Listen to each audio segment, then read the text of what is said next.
In a dramatic escalation in the war between Democrats and the administration, the House Judiciary Committee today voted to hold Attorney General Bill Barr in contempt of Congress.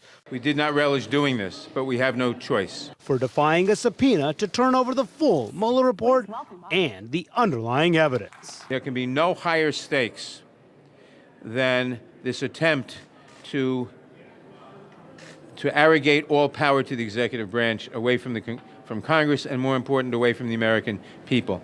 We've talked for a long time about approaching a constitutional crisis. We are now in it.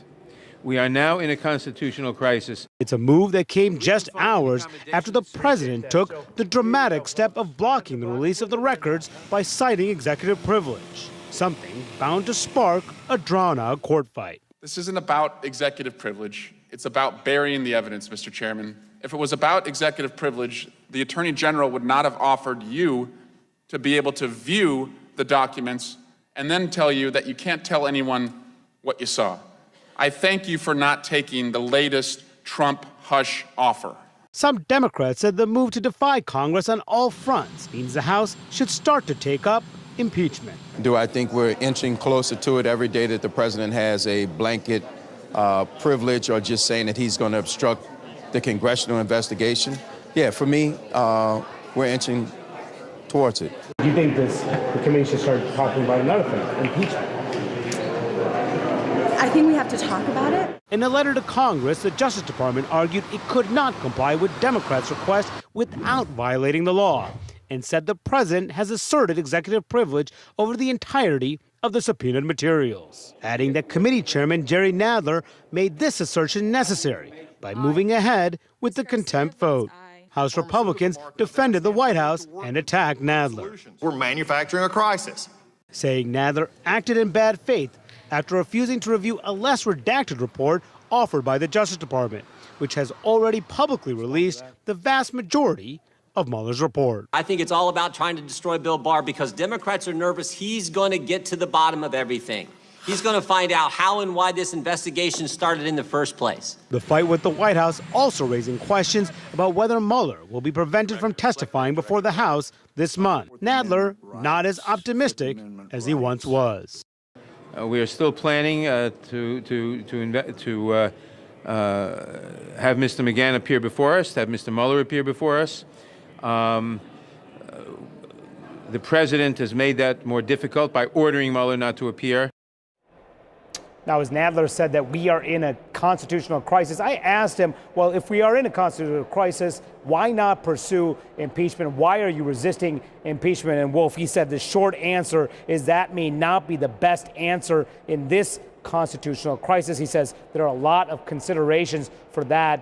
Not all Democrats seem to are on the same page. Some want to push for impeachment right now, a sign of the divide within the party about what to do next now that the White House is defying the requests on all fronts. Democratic Congressman Steve Cohen of Tennessee is joining us. He's a member of the Judiciary Committee. He was there throughout the day.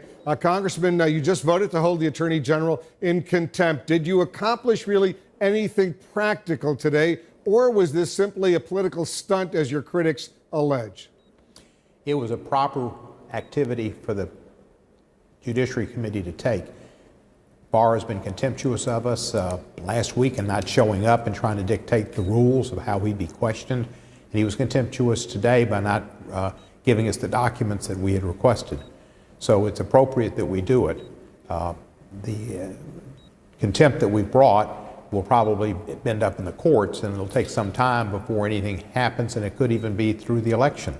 I would rather have done inherent contempt, but we chose not to do it because I want to take strong action to show that this Attorney General, this administration, this President will not sully the Constitution and the work of our founding fathers and what this country, this building where I am in now, was built upon.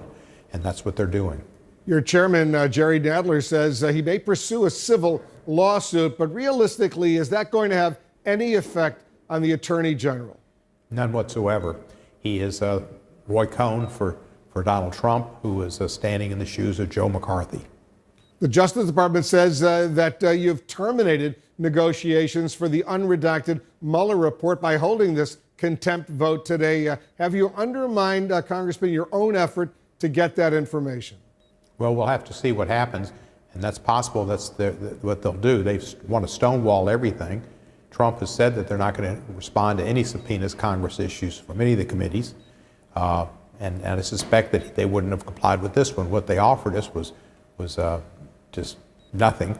They suggested additional staff would be able to go. They said that people that could participate in the hearing could keep their notes. That was their concessions. It's really the Judiciary Committee, the Intelligence Committee should both see the entire report, and that would all be appropriate.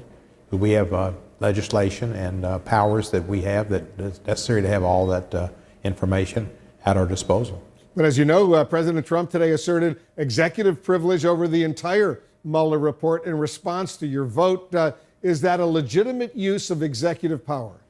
I think the courts will find that it is not. They've not only have they allowed these people to testify before Mr. Mueller and or testify before grand juries, they have basically given up executive privilege.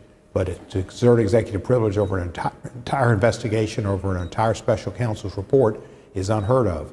And I think the courts will rule on our side that that's not appropriate. But this is all part of their stonewalling, delaying tactics.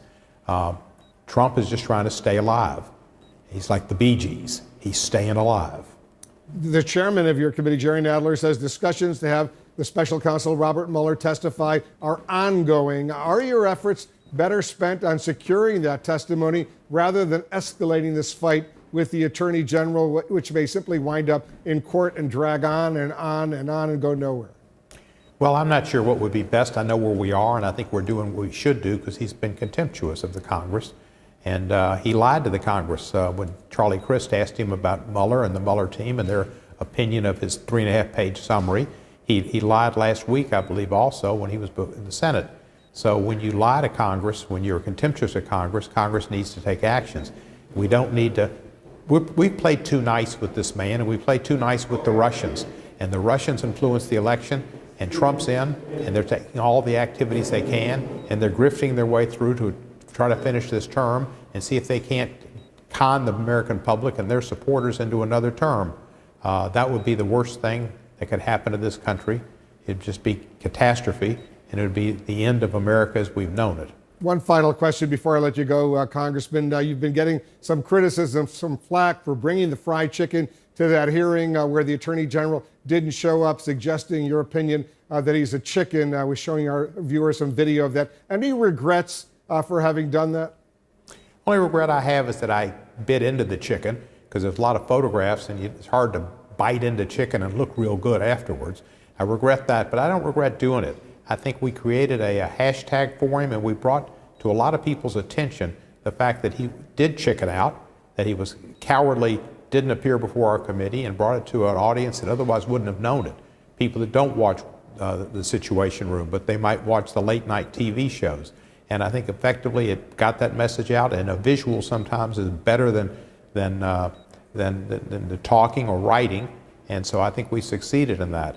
And it was a bit of humor. I've always had humor in my life. Maybe it's Mrs. Maisel. I binged on Mrs. Maisel this past week, and so I was a bit Mrs. Maisel-like in that way. But I like comedy, and I thought it was a little funny. And as far as the late night TV show folks that might not have been that wild about it, you know, see if they get booked in Congress. Congressman Steve Cohen, thanks so much for joining us. You're welcome, Wolf.